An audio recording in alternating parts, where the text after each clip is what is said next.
Okay, so I'm Abbey Beyer. I'm Haley Vozzella. I'm Madison Burnham. And we will be presenting our graduate student housing designs. So this is the location. As you can see, it's right off Cedar Street here, and then once you enter the brown lot, it's this plot of land right here.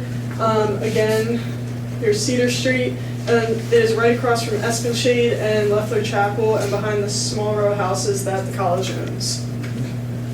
Some specifications that we are including in our design are a daycare center, lead criteria, and having a studio space. So one thing we wanted to add for lead criteria was a bike path. Currently there's this walking path that's indicated by the red arrows, but to get down to here there needs to be, you have to go downstairs. So our idea is to add a bike path that would actually, you would cut across here, and then as you can see, you would come up this side here and then enter into the brown lot, so it's easy access to our building. Okay, so this is a view from inside the brown lot.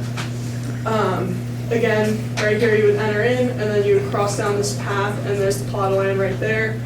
And there's a better slide that's coming up next, but we would like to dedicate this parking lot specifically to the graduate students living in this housing. So again, our housing would be over on this side, and we'd like to dedicate this parking to those living there. And we also would like to add an additional row of parking because right now this parking lot's used for freshmen and it's already pretty full. So by adding another row of parking, that would increase to 80 more parking spots that could be used for freshman parking. So here's the pathway to get to our area. As you can see, there's a small stream that runs through it. So there would have to be a bridge built here, and it wouldn't only have to be a walking bridge, but a driving bridge as well, because cars do access the housing and things from back here. So that's just something that would have to be accounted for in the design. Okay, so then this is once you're past the little stream, just coming up on our plot of land. As you can see, there is a slight increase, it says the topography, Madison's going to talk about this more. It says that it's in like a ditch kind of, but it's actually on a hill, so it's a little deceiving according to the topography. And then here's just our land from the middle of the site. As again, you can see there's that small slope, and this is where the parking lot would be. Okay, so this is the direction that the building would be facing. You can see the chapel's right there, and this is that road that would have to be accounted for. And again, there's the side with the parking lot, and it's kind of nice that those trees are there, so it blocks it, and you don't have to see like all the cars parked there. So our site is about 174 feet by 155 feet. So it's not a huge site, so rather than building out, we're going to be building up. Our design right now accounts for 3 floors, but if the amount of graduate students increased, we could make it 4 floors or more if necessary. So the topography of the site is 480 feet, but as we saw in the previous pictures, it's actually on a hill, so the land would need to be flattened out if we're building on top of it. So for our design, we looked at graduate student apartments at other colleges. These are 2 designs we liked. We liked here how there were 4 separate bedrooms. But we like this layout, how the living room was in the back and out of the way. So we combined those 2 designs in our graduate student housing. So we have 4 separate bedrooms, the living room in the back, a kitchen table, and then the bathroom. There's 2 toilets and 2 showers, and there's stall types, so if you're one person using the toilet, you can still get into the shower, and it doesn't affect the 4 people living in the house. Everything's also handicap accessible, so the hallways are 4 feet, and the showers and toilets are handicap accessible as well. This is another view of the housing, so you can see the 4 bedrooms in the back, and the living room and the kitchen. And then there's storage in the kitchen as well with built-in cabinets. And then this is just another view again, so here you can see the cabinets that are built into the kitchen a little better.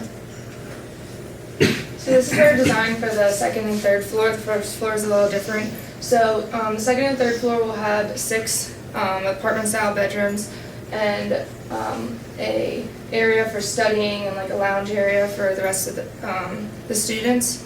And here's a close-up on the study area, so you can see that there's 2 individual study rooms and then group study rooms, as well as like a lounge area, as well as they have their own desks in all their bedrooms, which is separately. The first floor layout, we have a daycare center, and as well as design studio and study rooms. And there's only going to be 3 bedrooms on this first floor. So this is the first floor layout. You can see the daycare centers on the right, the studio, and more lounge area and group setting, as well as the 3 bedrooms. And then there's an outdoor section as well that's fenced in.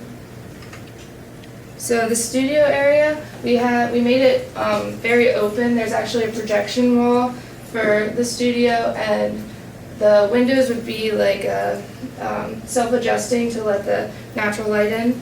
And this is a computer area as well as like the art section.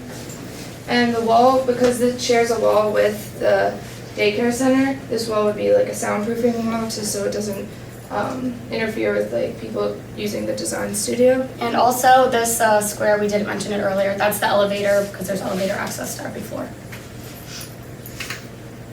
So here's another view of the daycare. As you can see, there's a front desk that can see the whole open area. There's activities for the kids, as well as this blocked in area is like a napping area with, maybe we put like a glass wall so the front desk people can still see like the kids that are napping, and it will reduce the sound from the other kids playing and everything.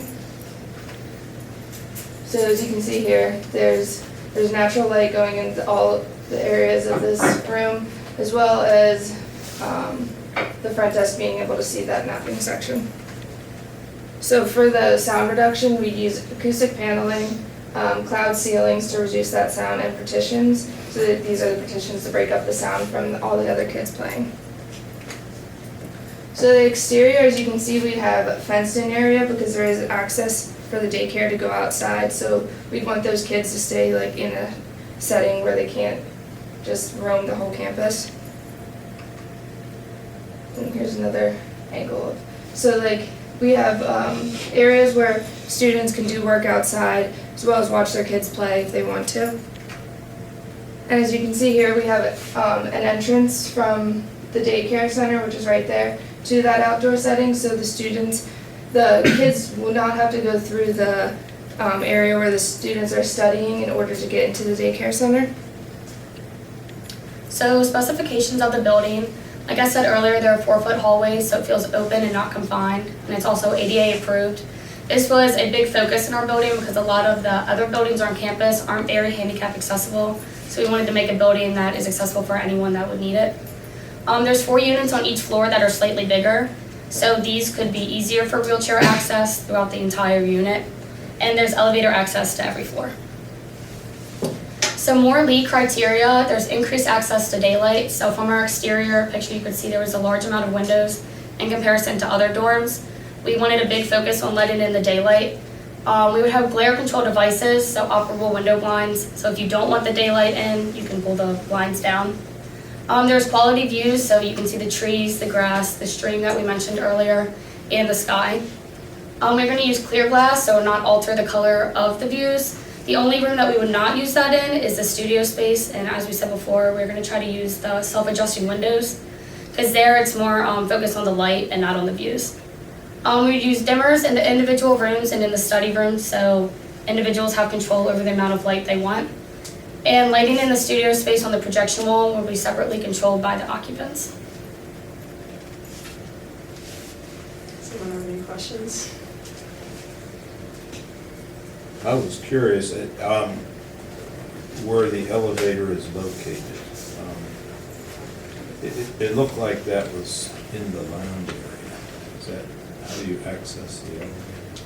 Yes, so this is the main entrance to the building. So it's in the lounge area, so it goes up and connects on each floor.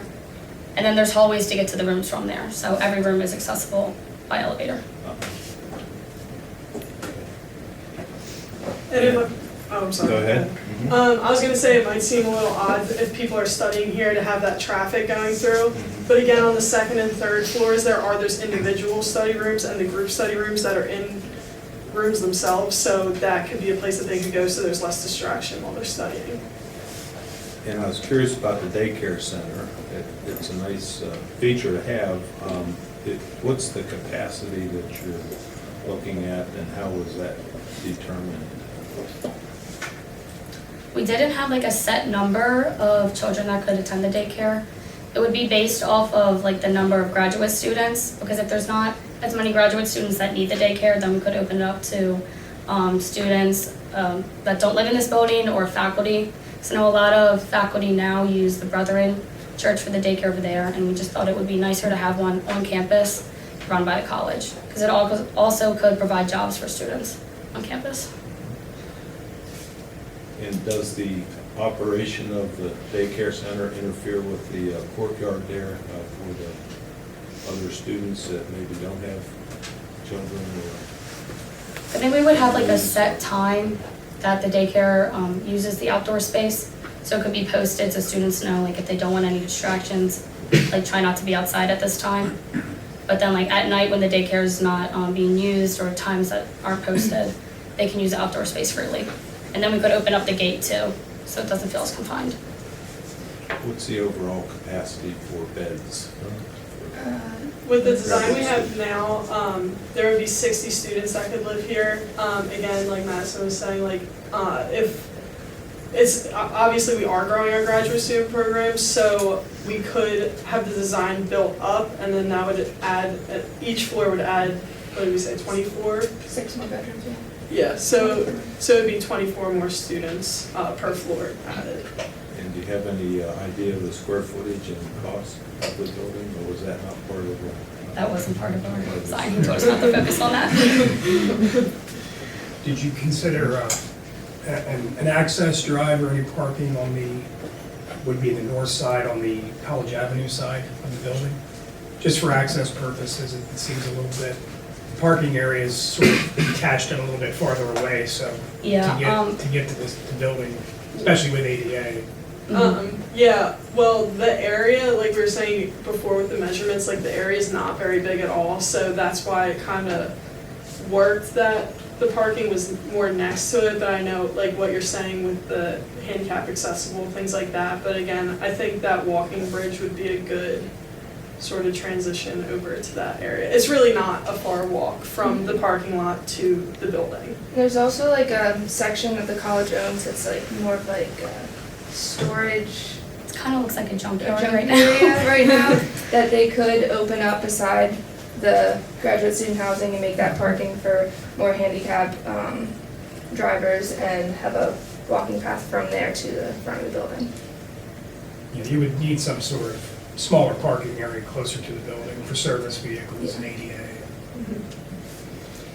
Now, I appreciate the way you've included lifestyle facilities, like the bike path, the daycare center, with a sensitivity to how people actually live as opposed to just a kind of storage or dormitory type space.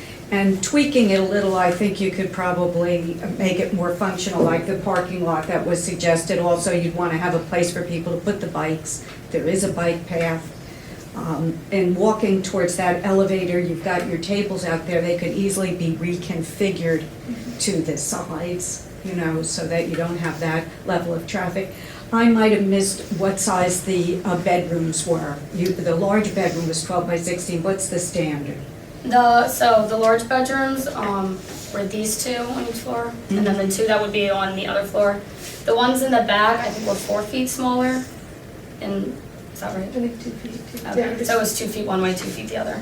Just so we could have a bigger space right here, which is So laundry. like 10 by 14 they would be? Yes. That would be what they would be? Yeah, and that was just to leave room for the laundry facility. That is right there. We forgot to mention that. Yeah, and that's on every floor.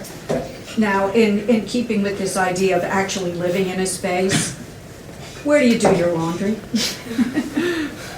Yeah. So the laundry in here, we forgot to mention, was on every floor. There's Okay. stackable washers and dryers, and then there's folding tables.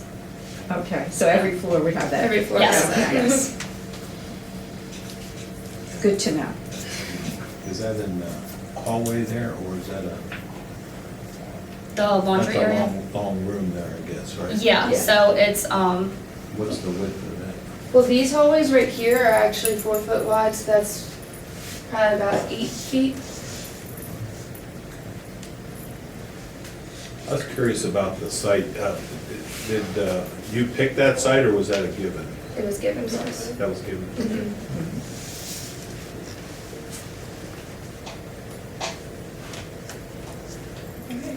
Thank you. Okay.